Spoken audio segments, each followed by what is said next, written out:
Okay, Amy. Yep. It's me. So, well, as usual, so you got 10 minutes. Yeah, so you talk about everything you want. Yeah, let's start at 3. Okay, good. So, wish you good luck. Thank you. Yes, and I will press the button now. Okay. Okay.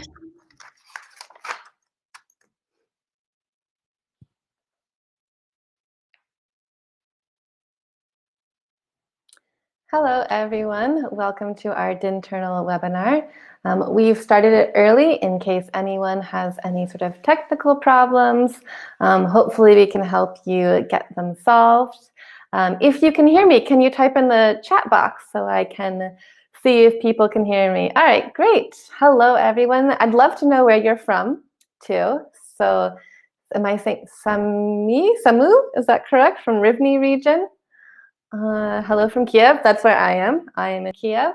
My name is Amy, by the way. I am a senior teacher at London School of English, which is a partner sister company for DINternal education. And I'm very happy to be here with you presenting one of DINternal's excellent webinars. Lots of people from Lviv, I see.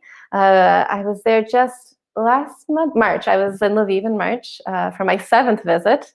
It was a great time. Where else are people from? Chernihiv. I was there, a couple of years ago in Chernihiv. Zhytomyr, it's in my plans to go to Zhytomyr this spring, but unfortunately, I'm going to have to delay my trip. Maybe I can come visit Zhytomyr in the fall because it's very high on my list. I see we have people from Odessa. Very nice. I really enjoy every time I go to visit Odessa. It's last time I was there was in November, which was surprisingly cold, very, very cold wind coming off of the sea, but I had an excellent time, as always. Dnipro, very nice. I've been to Dnipro. Hello, all of our teachers from Dnipro. I was there in August, and it was really hot, so I need to go sometime when it's not, it was like 40 degrees maybe in August in Dnipro, but it was really nice to walk along the river. Where else do we have teachers from? Vinnytsia. Again, I was going to go to Vinnytsia. I think next month I had a trip planned, but I'm going to have to delay it a little bit as long as we are in quarantine.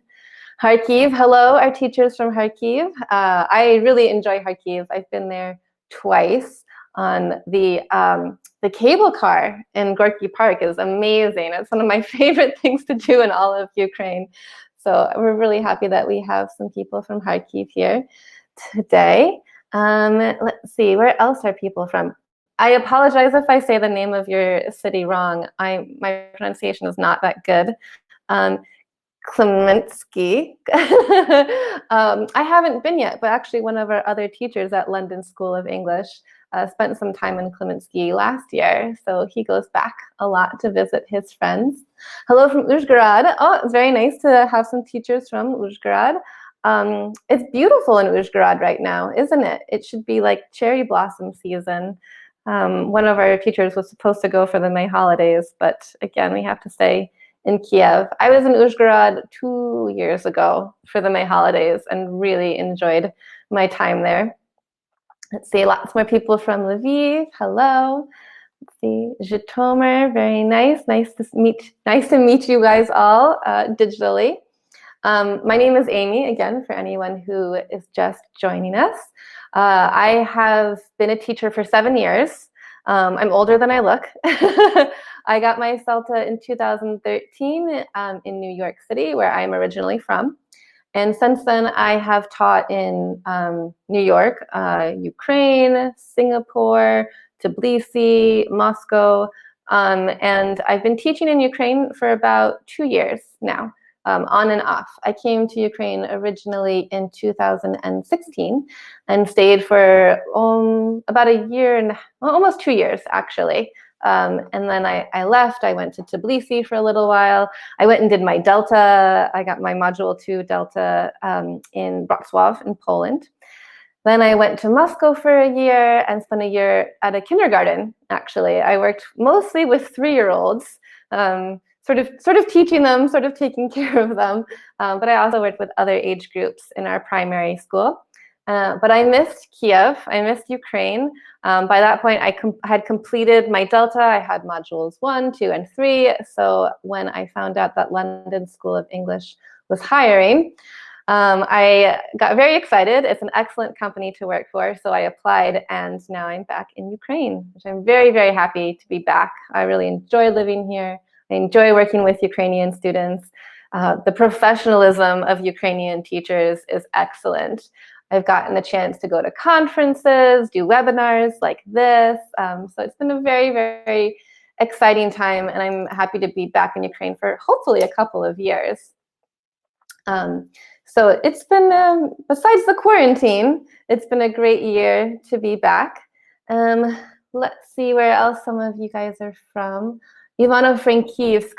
I was hoping to get to Ivano-Frankivsk sometime soon. I was there for a couple of hours 2 years ago, maybe. I did some horseback riding in the Carpathians, and I took the train from Kiev to Ivano-Frankivsk and back again. So I had a few hours there, but I've heard it's very hip and cool, and I'd like to go back and sort of experience the city a little bit more.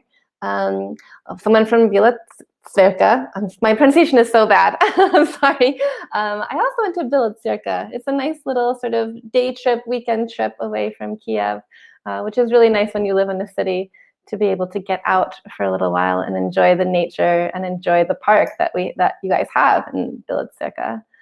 Someone from Lutsk. I was in Lutsk in November, actually. I went and I saw the castle. So it was very, very cool to stand in front of the old castle and look at the 200 hryvnia note and see some of Ukrainian history. I see we have some teachers from Kherson.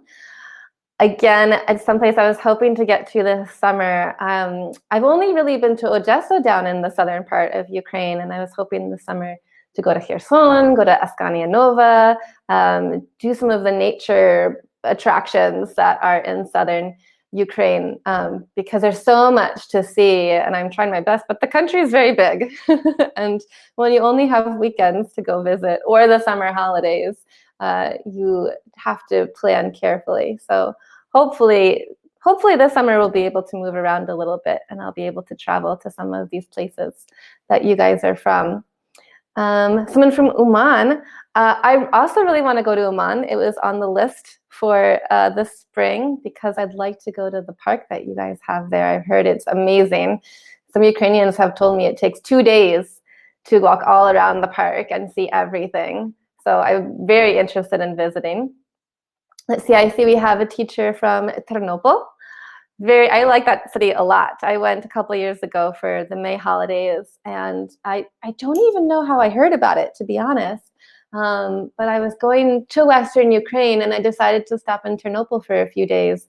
And it was such a nice, relaxing place to be after having been in Kiev all winter.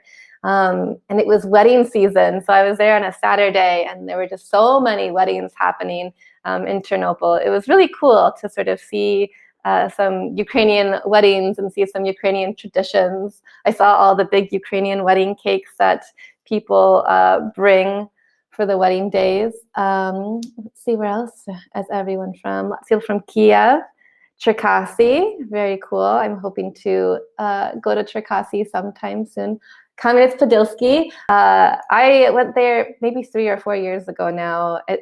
Kam'янets-Podilsky is like a Disney castle. It's amazing. I did not know about it until like the week before we decided to go. It feels like a huge hidden gem in Ukraine. It's so beautiful.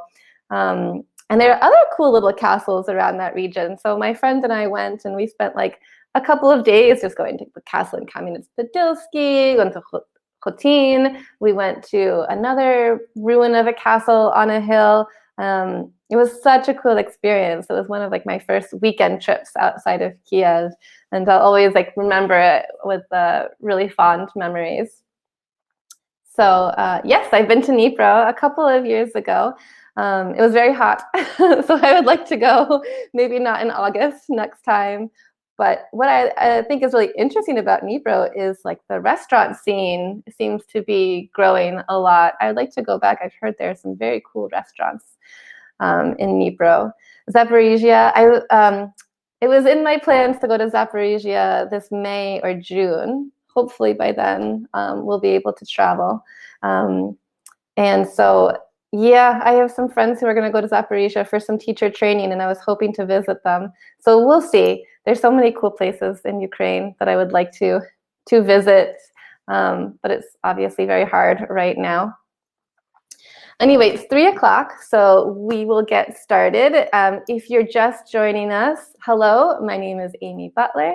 I am the senior teacher at London School of English, which is a sister company for Internal Education. I'm very excited to be able to present this webinar to you as part of our online teacher training. We'd like to have programs in person, of course, but with the situation right now, we are happy to be able to present some of our trainings for you online. And we're very, very happy that you all can join us with these webinars.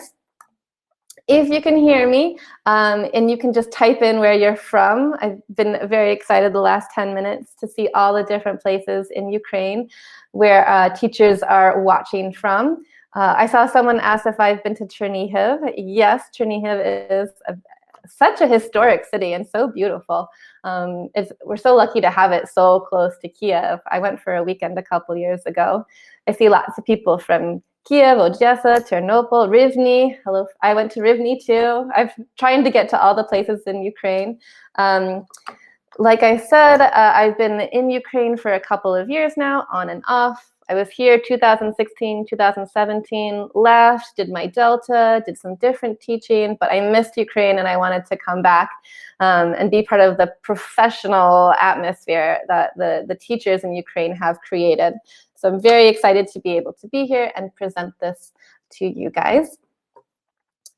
The webinar topic for today, if you remember, is reflection as a key to the process in learning and teaching young learners. Just out of curiosity, do you guys use reflective teaching in your classrooms? I know that it can be difficult. We have so much to cover, so much content to cover, and that sometimes the reflection process can get left out. But it is really important, and it helps learners develop skills that will make learning easier for them in the future. And we'll be talking about what exactly it is in a few minutes. It's nice to see that some of you do include it already in your classroom procedures. And hopefully you'll get some more ideas today on how you can sort of do different activities. We'll be looking at different strategies and of course talking about what it is and why it's important to include it in our lessons. You guys will receive a certificate of attendance for this webinar. You just need to look out in your email boxes. You should be getting it within a week of the event. So keep your eyes open in your email boxes for your certificate. And we also are going to be doing a giveaway at the end of the webinar. So make sure you stay for the entire program. We are giving away copies of our Fly High Ukraine book, number 2. And a physical copy, not just a digital copy. So we're very excited to present this. Pearson product. This is year 2 Fly High Ukraine, and it has been recently updated. So we're very happy to share that with you. We'll be giving away 20 books for free at the end of the webinar. Randomized. We'll show you the whole randomization process, just so that you know that we're being totally fair. And like I said, these are physical books. So we're very happy to share these with you. Okay. If you're having any technical problems, no sound, no video, just try logging out and logging back in. We have technical support, and they will be typing in some information in the chat box about how you can log out and log in to maybe fix some technical issues. At Internal Education, we have a lot of resources, especially for the young learners. I would like to know how many of you are teaching online now that quarantine is happening. Let's see. Yep. Anyone? Yes. Lots of people. Oh my goodness. I just started going really fast. Basically, everyone is teaching online right now. Well, we have a lot of resources for you guys at the website that you see. One of them is recorded webinars. So if you are interested in, we have lots of different topics, not just young learners, but other things too. We have topics on writing, formative assessment, skills, different books, how you can use them. So if you've missed any of our webinars, you can go to our website, watch them, and complete a quiz so that you can get a certificate for these webinars, even though they are finished already. In the chat box, have you guys watched any other previous webinars? I'm sure you have, and I would love to know which webinars you guys have really enjoyed, which webinars you've really taken something away from, any webinars where you really learned something. Oh, it's very positive to see someone has enjoyed all of them. It's great that we are able to provide this for you and do a little bit of teacher training. Graham is a great presenter. Yes, I think he did a couple this week, and he'll be doing more in the future. And of course, we have live webinars as well.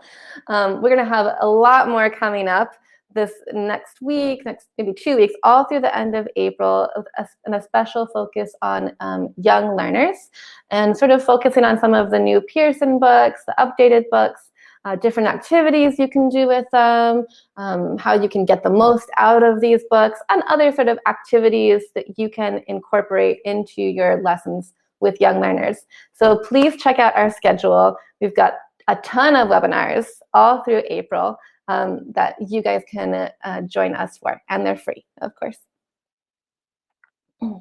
We also have Primary Academy, which for those of you who are teaching online now, which seems like a lot of you, we have lots of different online games, online resources, resources you can use in the future for offline, for face-to-face classes.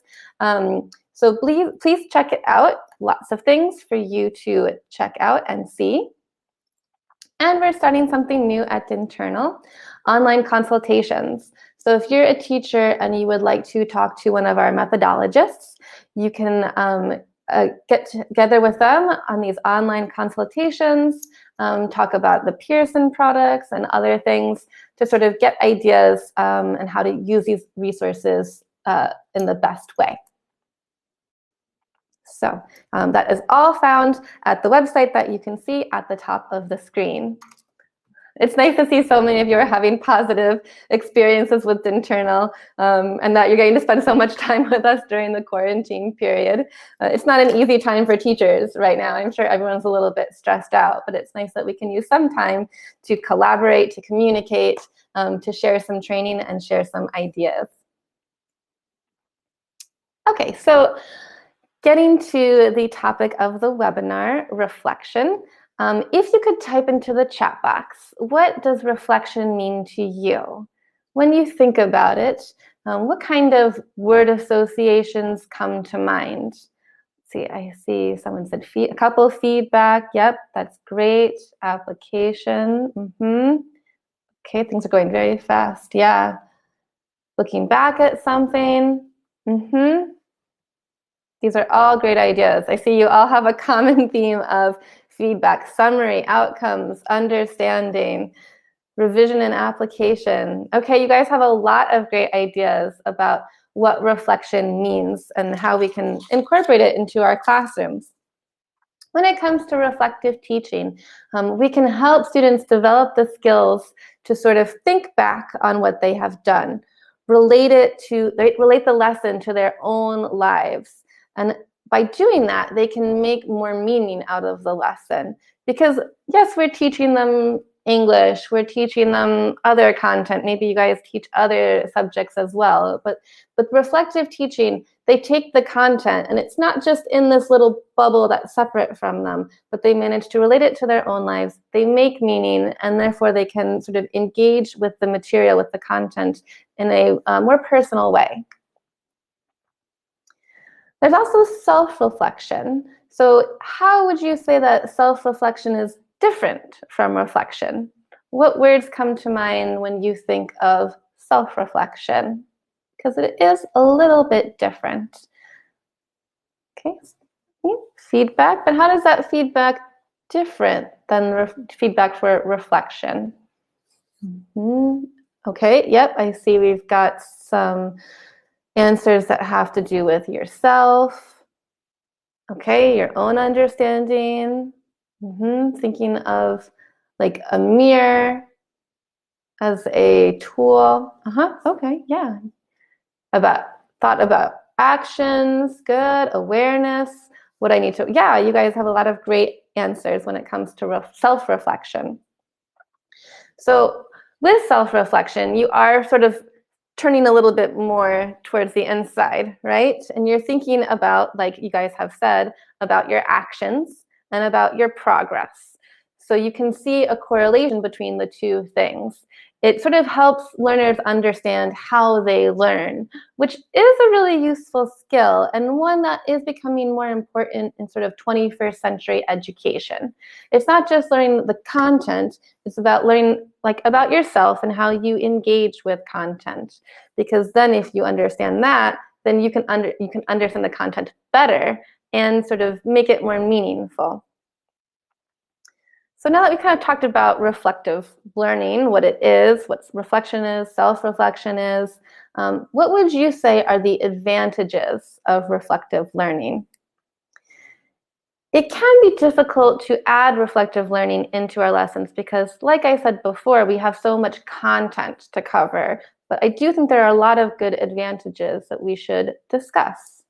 Okay, so yeah, you guys have some great answers here. Confidence definitely helps learners be more confident, especially if they can see how their actions correlate to their progress, how their actions produce outcomes. Yep, like someone said, you see the result of work. Sense of progress, exactly. Things can get easier after a while because you can make adjustments to your learning process. Definitely helps with motivation, like you're saying, because I think part of it is it helps learners accept responsibility for their own education. For a long time, education has been about the teacher giving information to the student, whereas with a little bit of reflective learning, students sort of take responsibility for their own learning process. And like people are saying, understanding your progress. It helps students become more aware of how their actions have outcomes. And like some of you are saying, they might need to make sort of adjustments to their actions. It can help them see if something's not working or if something works really well and they need to repeat that with other topics and other tasks. Also, there's like a metacognitive advantage as well. Being reflective helps you make connections. And again, like I said, seeing the link between what you put in and what you get out of learning. Today, as we look at sort of reflective learning, we're going to look at a couple different things. One is how you can exploit materials to make the most of them to help students be reflective within the lesson. But then we're also going to look at some activities for after the lesson and how you can help students in a more obvious, overt way be reflective on the learning process. But reflective learning can happen at any stage of the lesson. It can happen to different degrees as well. We're going to look a little bit at the Fly High series. Do any of you guys already use the Fly High series, or perhaps you've used them in the past? Oh, it's great to see so many people saying yes. If you haven't, then you're going to get a little bit of a preview today about what our Fly High Ukraine series is all about. Fly High Ukraine 1 and 2 are already published and updated, and recently, well, like right now, sort of, we're in the process of getting Fly High Ukraine 3 out to the public. So it has also been recently updated, and we are happy to share some of those updates with you today. One thing that Fly High Ukraine 3 in its new and updated version has is real life skills lesson.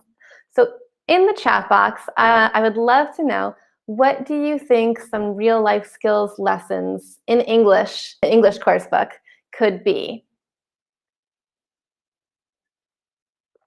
Because there's lots of different ways that we can incorporate real life skills into a lesson. Okay, so computer literacy, yep.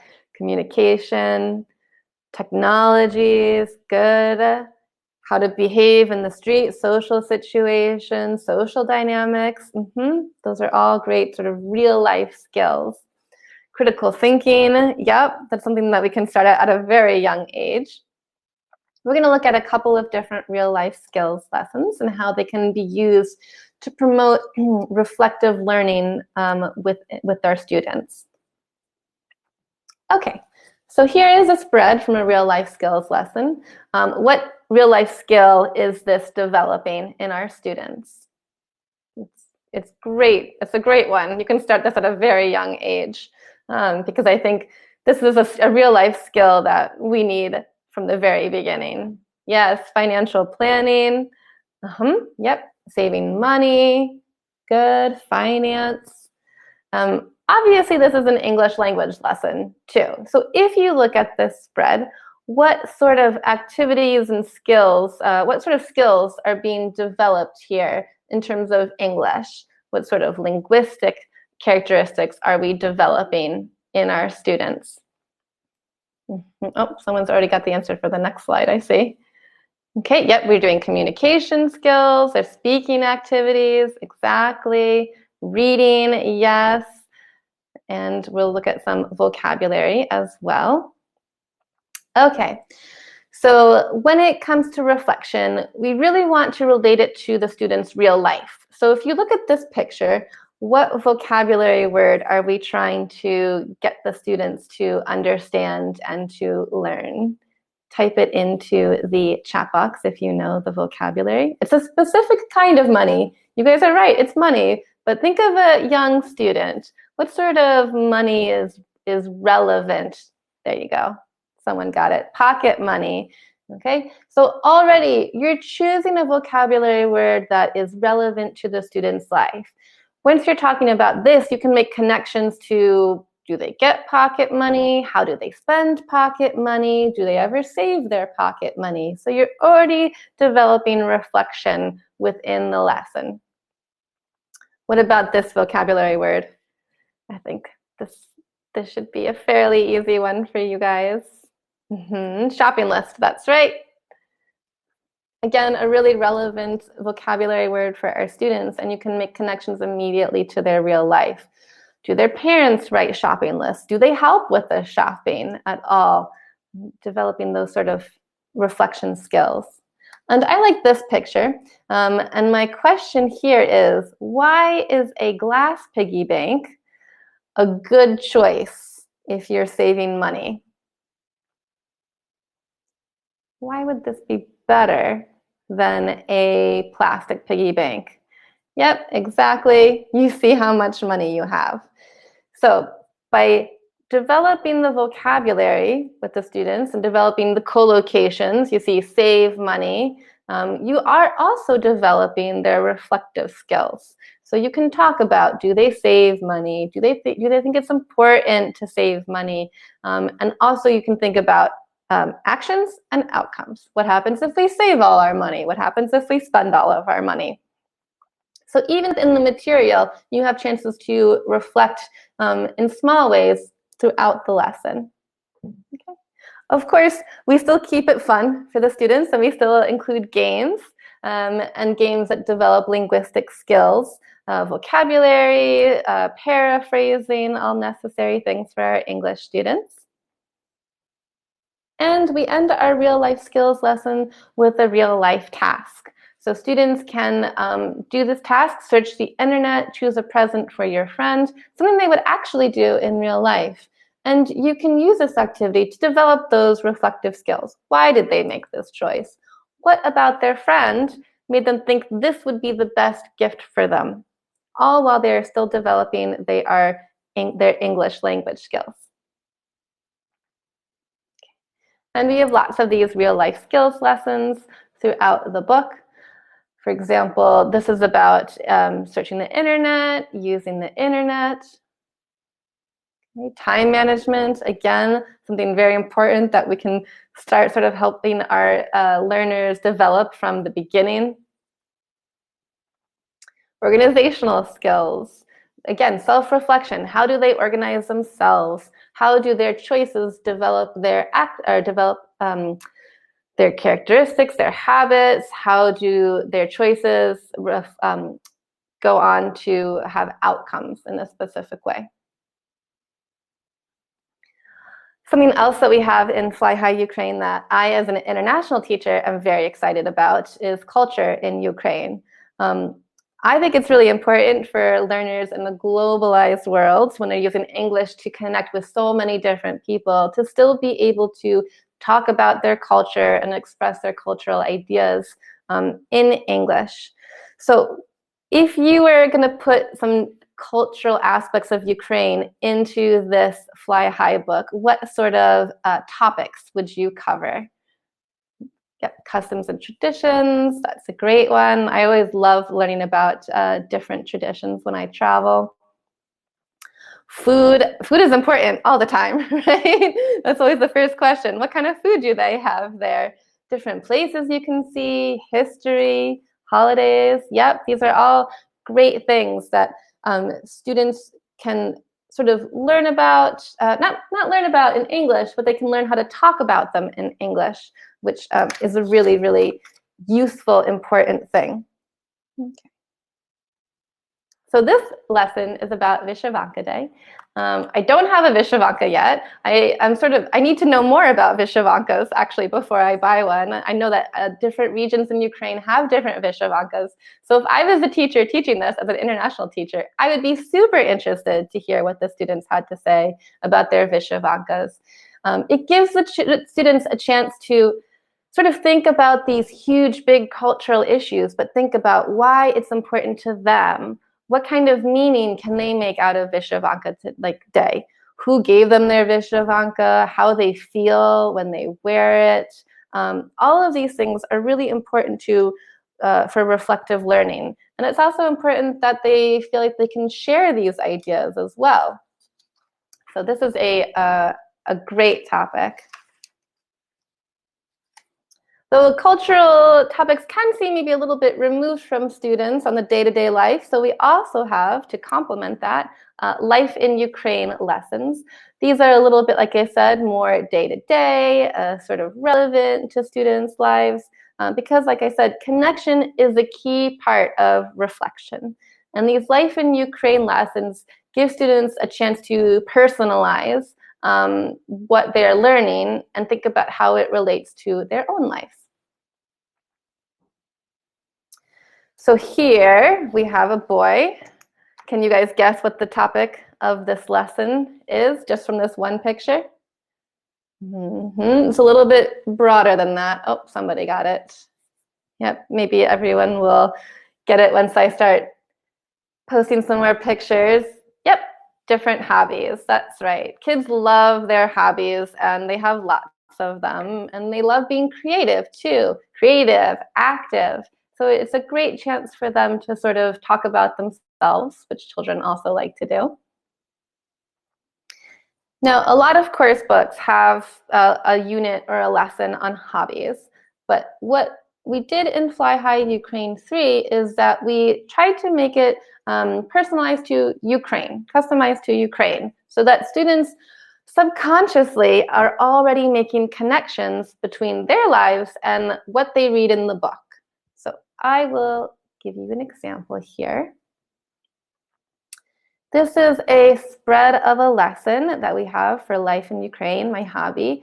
And what we do to personalize it is we choose children from 3 different cities in Ukraine.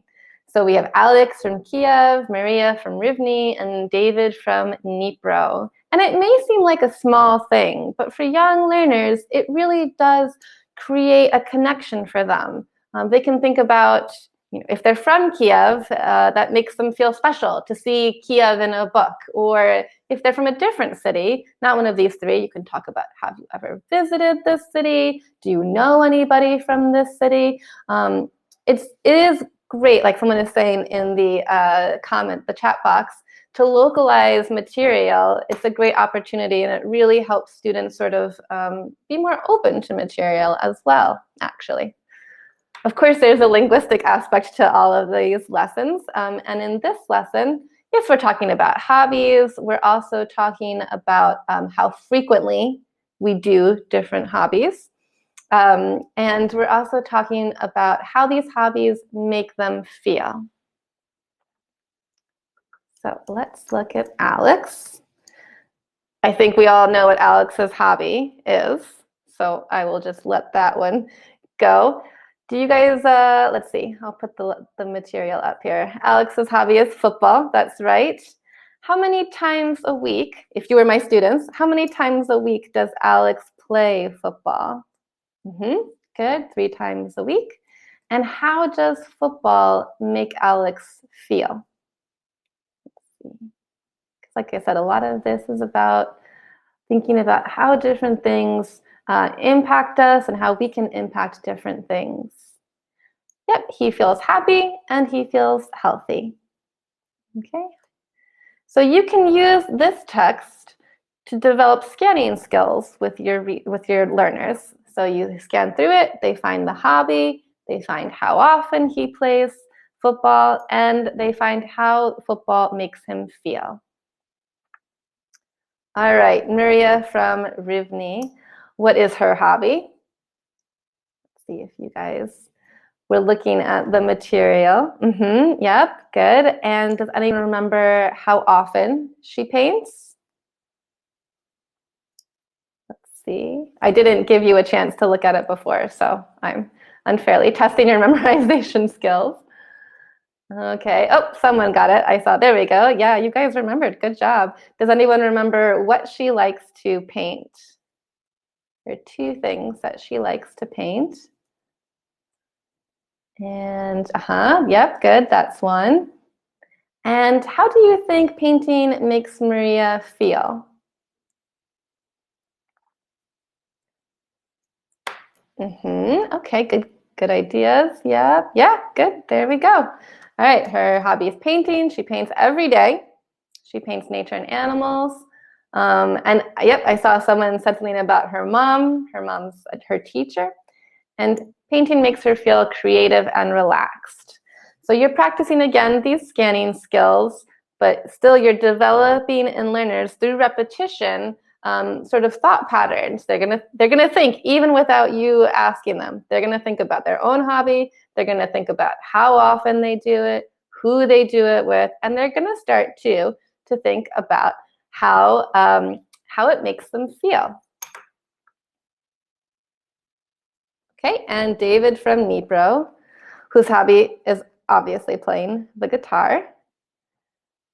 And does anyone remember, if they were reading really quickly, how often David plays the guitar? Okay, different answers here. Very nice. Okay, good. And how does playing the guitar make David feel? Let's see. Playing the guitar, good.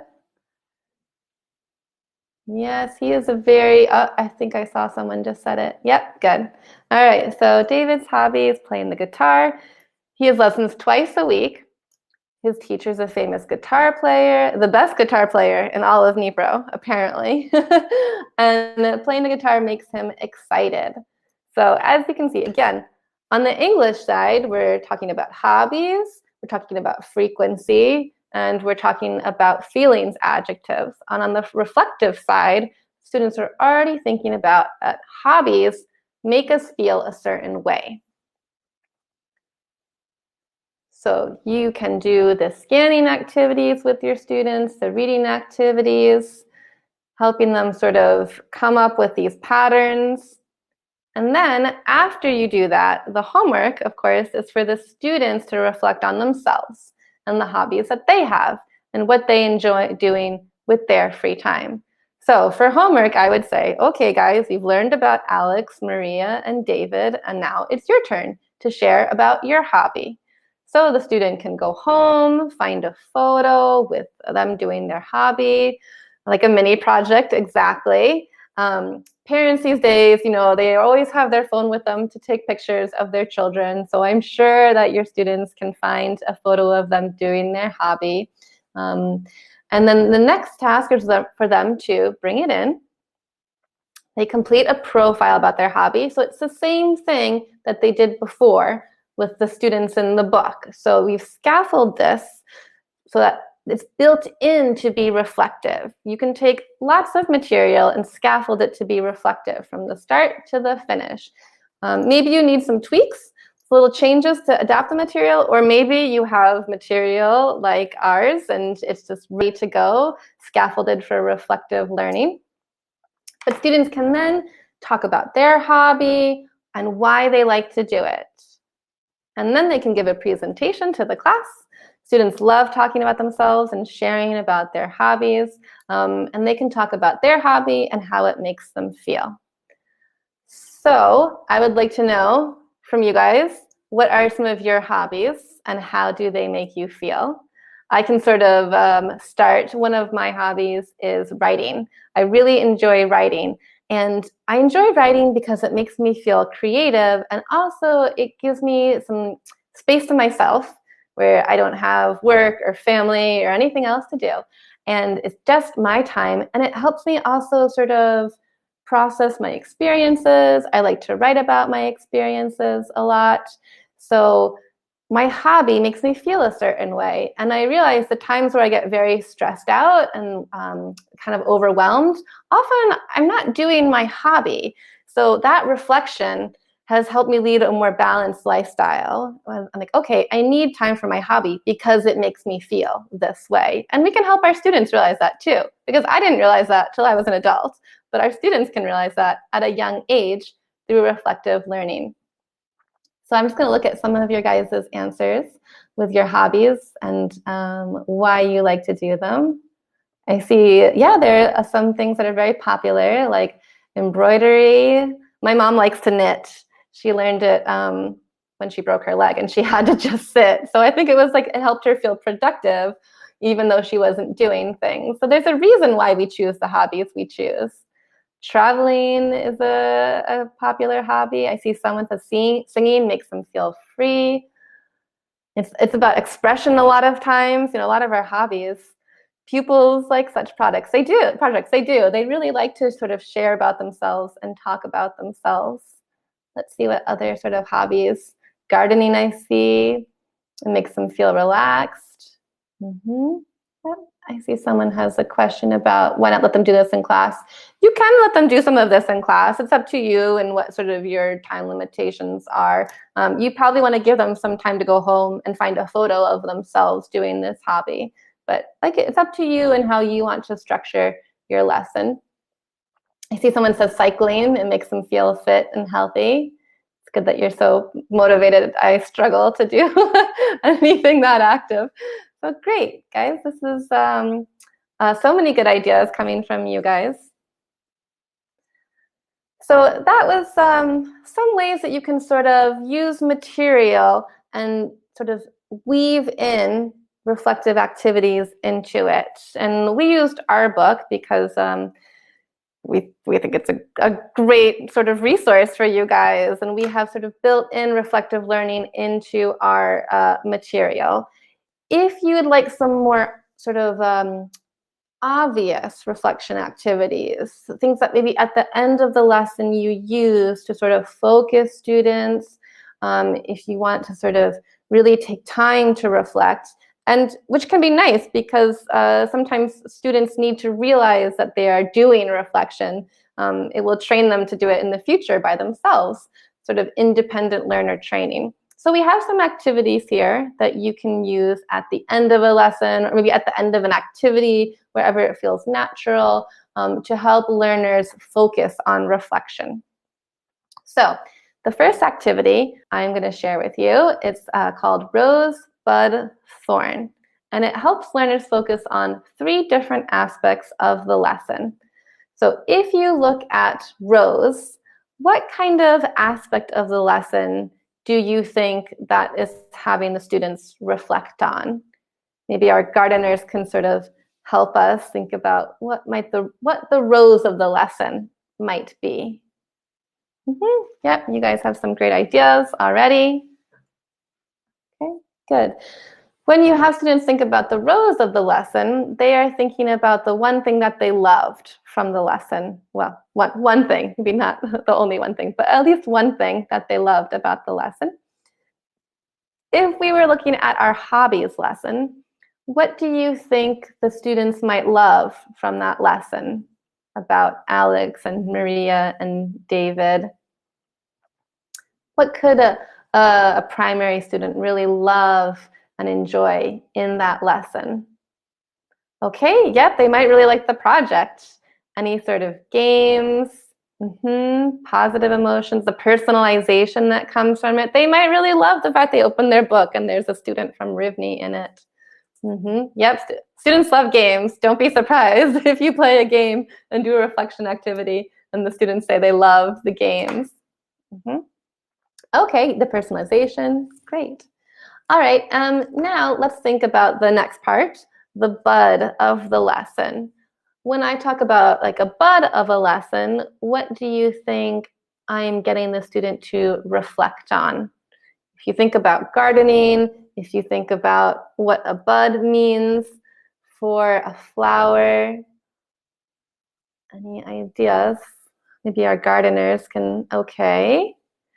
It's sort of like prediction, yes. Amina's on the right track.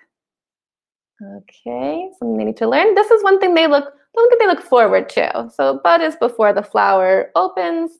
So the students have a chance to think about something that they are excited for or anticipating out of that came out of this lesson.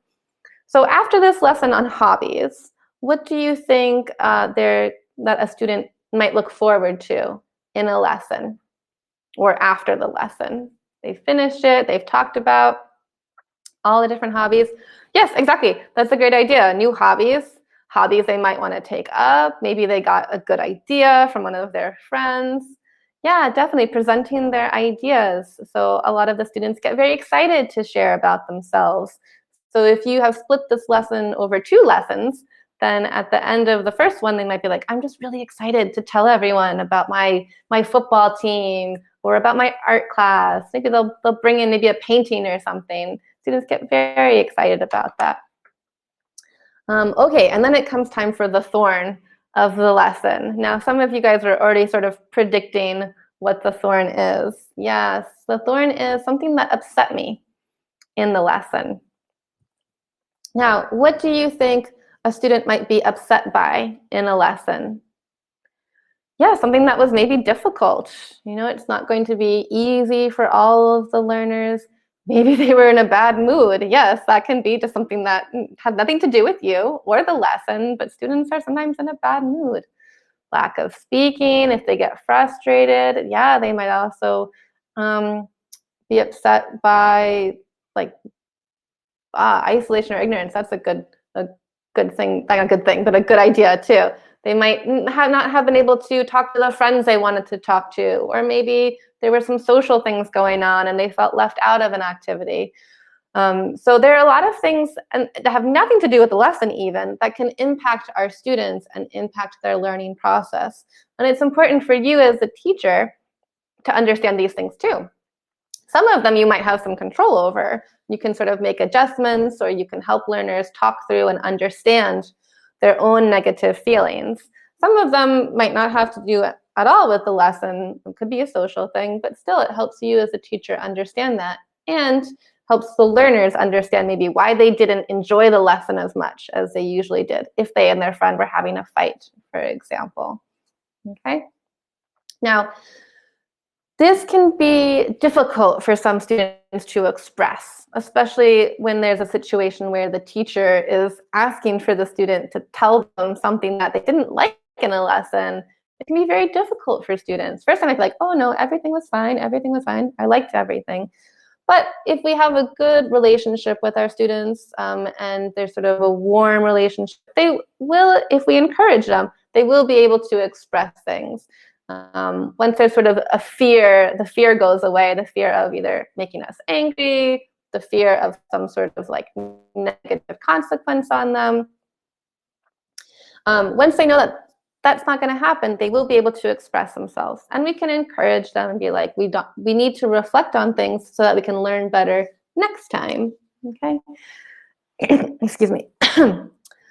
This can be done in the L1. This does not have to be done in English because a lot of these ideas are very complicated, and especially if they're trying to express something that is difficult for them, they're only going to feel more stressed if they have to do it in English. So if you need to switch to L1 for this, that's totally fine. This isn't about English language learning anymore. This is about reflective learning in general. So you're building the skills so that they will be more efficient and effective learners throughout their lives, in English and in science and in social situations and in everything. So this part of the lesson doesn't take up the whole time, a few minutes when you can, when you think it's appropriate, and it doesn't need to be done in English. Because some of these ideas are very complex that we're talking about, and expressing your emotions is difficult even in your native language. So let's look at another one. This is called the 5 petals activity. And each petal sort of focuses on a different aspect or something for students to reflect on. So this first petal that I have is the thinking petal. So students can sort of reflect, what have I learned today? So it really sort of focuses on content, maybe and I love asking students this. This can be done very, very quickly, right before students leave a lesson. I do this with my E3 students who are about 9 or 10, because it's an active lesson. We're playing games to practice language, we're doing lots of things, and then at the end, they might leave and their parents might say, what did you learn in class today? Oh, we played games. Oh, no, you did language learning too. So before my students leave, I just sort of ask them again, like, what did you guys learn today? What did we practice today? And they will say, oh, we practiced animal vocabulary or hobby vocabulary. And it just sort of reminds students that they are learning something in their lessons. Another petal that we have here is aim. What did I do and what have I achieved? So again, we're trying to help students reflect on the links between actions and outcomes, okay? And they can sort of think on, maybe next time I need to change some things, or this worked really well. I wonder if that action would also work in this situation or in that situation. What do you think the other 3 petals might focus on? So far we've had thinking, and so far we had aim. I see Alexandra has already guessed what the next one is. Good job. Any other ideas for what the 3 petals could be? Think about, like, especially with our primary students, what sort of things are important to them and what sort of things affect their learning process. Okay, let's see. Yep, you guys have some good ideas here. The next one is mood. So well done, those of you who got it. Which emotions did I feel? Our primary learners, they have so many emotions, right? And they can change like that. And if they stop to think about what they felt and why they felt that way, it helps them process their emotions in a healthy way, okay? It also helps them realize, like, okay, I had this reaction immediately, but maybe that was sort of a negative reaction I didn't need to have. Just because I got an answer wrong doesn't actually mean I have to feel bad about it. So it really helps them think about how to process their emotions in a healthy way. They feel a lot in our classes, so let's help them sort of reflect on that. The other one is, next one is help. Whom did I help and who helped me? Our classes are social spaces. Everyone has a chance to help somebody else. Everyone has a chance to be helped. And learning, the benefits of learning grow as people help each other. So they can sort of think about that, think about how to ask for help too. Maybe there was a situation where they needed help and they didn't ask for it, which impacted their outcome. And body, because our young learners are full of energy, aren't they? And this really impacts their learning. Was I full of energy or was I tired? And they can sort of think about how that affects how they did in class, what they learned, how they interacted with their classmates and with the teacher, all of these things. So these are the 5 petals of the 5 petals activity, and you don't need to use them in you don't need to use all of them in every single class, because there are a lot of them and there's a lot to reflect on here in all for each petal. if you were thinking about the hobby lesson, for example, and you were only going to choose 2 of the petals, which petals do you think would be sort of the most relevant for the hobby lesson? Because I think there's a lot of different ways you can approach it. Yeah, mood and body, how they felt, both like emotionally and physically. I think body is a really interesting one for the hobby lesson because some of the hobbies are very active, some of them are very like calm. Aim, especially with the project, yeah, you might want to focus on aim. What did you do? What did you produce? Would you do anything differently next time? How did you feel about your project in the end? I think thinking too is a good one. Like, what did I learn about myself? What did I learn about hobbies? Yep. Okay, good. You see that you guys have got some good ideas about which would be best for the hobby lesson. And like I said, you don't need to use all of the petals for every single lesson. We do have a limited amount of time for reflective activities. So the last reflection activity I would like to talk to you about is the compliment box. And this one is pretty self-explanatory, but I would like to sort of look at it. Who do you think can give compliments in this compliment box? You can maybe kind of see a little bit inside of the compliment box. Yep, good. Everybody can, you know, the teacher can, the students can.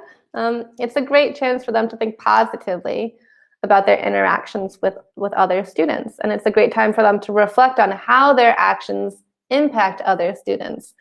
I did a lot of this kind of work with my students last year when I was working in the primary school and a kindergarten, especially with the younger ones, being like, okay, like when you did this, how did it make this person feel?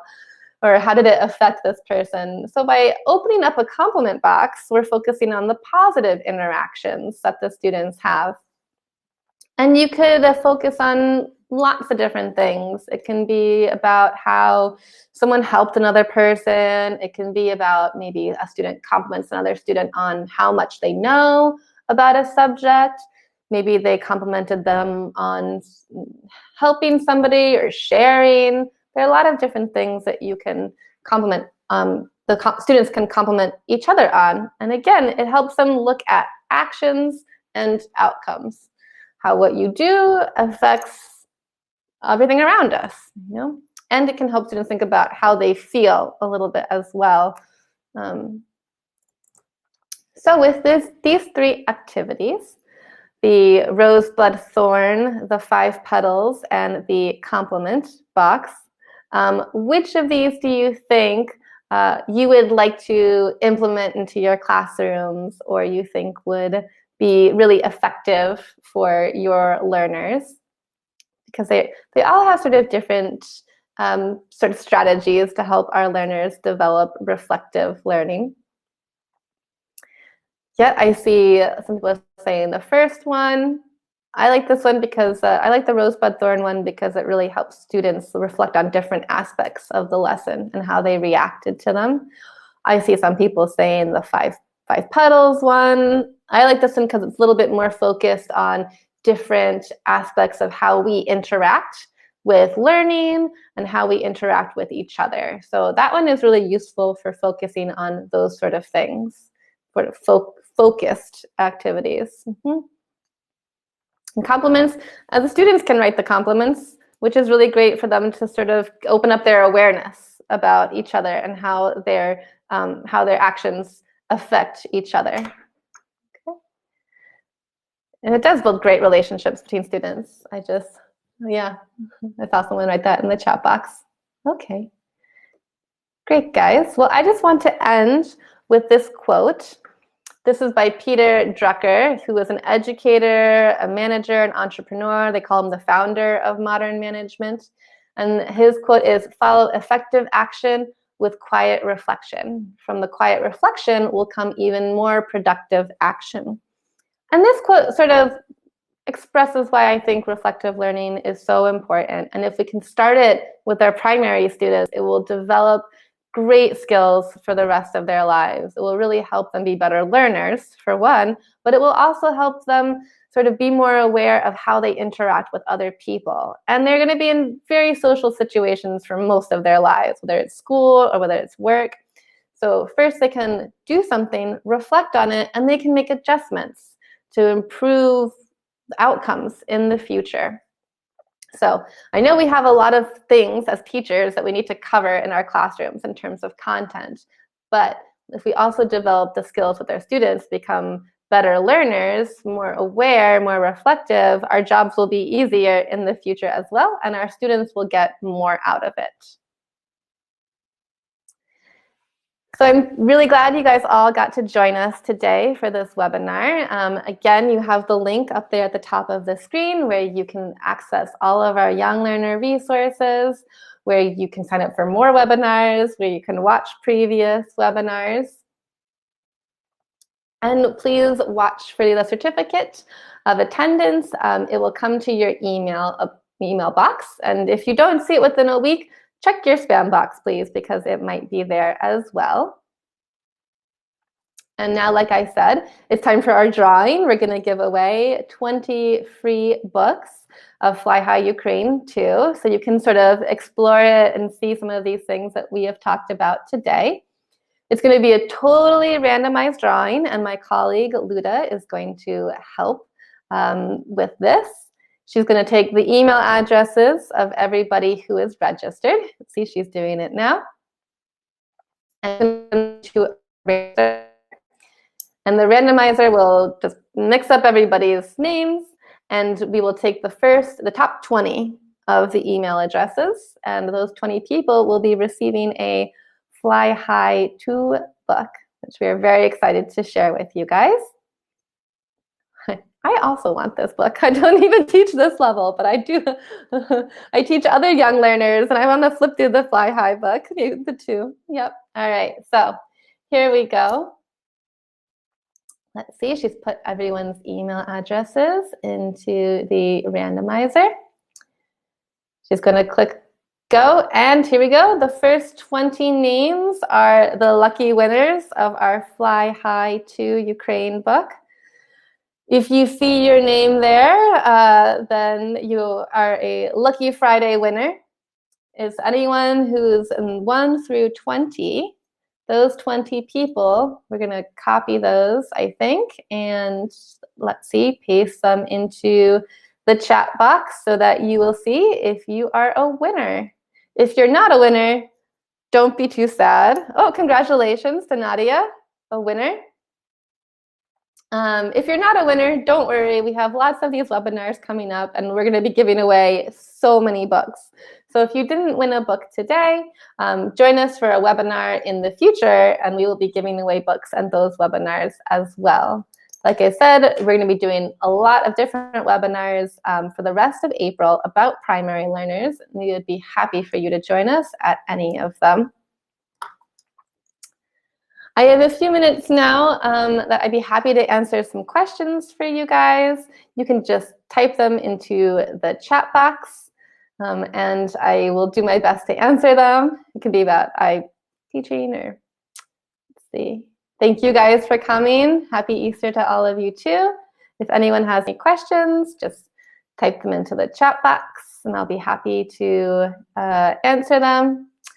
I don't speak Ukrainian. I can say "Будь ласка, дякую." That's about it, unfortunately. I do speak a little bit of a very, very small bit of Russian because I also lived in Moscow for a year. So, but I've been really too busy with things during the quarantine to do any studies. This year has been very busy. Hopefully, I'll be learning more soon. But I do try. My accent is really good for the 2 things I can say. Thank you guys for coming. Any other questions I can help you with? Information about the online consultations is all on the website. So I would refer you to that for the most accurate information about that. It kind of depends on on how long you think reflection should last, because it really depends on like your lessons, your schedule. You are teachers of a subject, so you do have to focus on that. But reflection should take maybe like a few minutes, maybe 5-10 minutes. Again, it depends on the context. Within the school situation, a school context, you don't have a lot of time. So you sort of have to think about how you can do it sort of quickly and seamlessly within the lessons. And let's see, Natalia is asking, enough time for reflection at every lesson? No, not necessarily. And again, some of the reflection can be as easy as your students are packing up, or they're getting ready to pack up, and you're like, what did you learn today, guys? And they tell you to refresh them, okay? So it doesn't have to be part of every lesson. Again, it sort of does depend on your context and your situation. Reflection after a test, that's an interesting topic. There's a lot of feelings going on after a test. It depends, I think, on this one's tricky because it depends a lot on your overall restraints of your course, how much time you have for this, and again, what you as the teacher think should be the focus of that reflection. With my students, when I do feedback after a test, we sort of talk about like, areas where they succeeded, what they can sort of, how they they do this on their own a little bit sometimes. If you open up the test to a certain part, they will tell you why they think they got the outcome they did. So reflection after a test, a lot of it, especially the older primary students, will come out sort of organically. So that's a tricky one about the reflection after a test, because it really does depend a lot on your overall context and the restraints that you have. It's probably a whole webinar we could do on that, actually. Working online with my primary students, I teach a mixture of things. So I teach some primary students, some teen students, and some adult students. And the teaching primary students online has been a little bit of an adjustment because my classes in real life are very sort of like energetic. I like to move them around. I like them to like play with lots of paper things and pass the papers and go up to the board and write on the board. And some of those things just don't translate very well to online lessons. So it's been like a bit of a challenge. But we're learning, and we're getting better at it. And the primary students are actually pretty focused with me.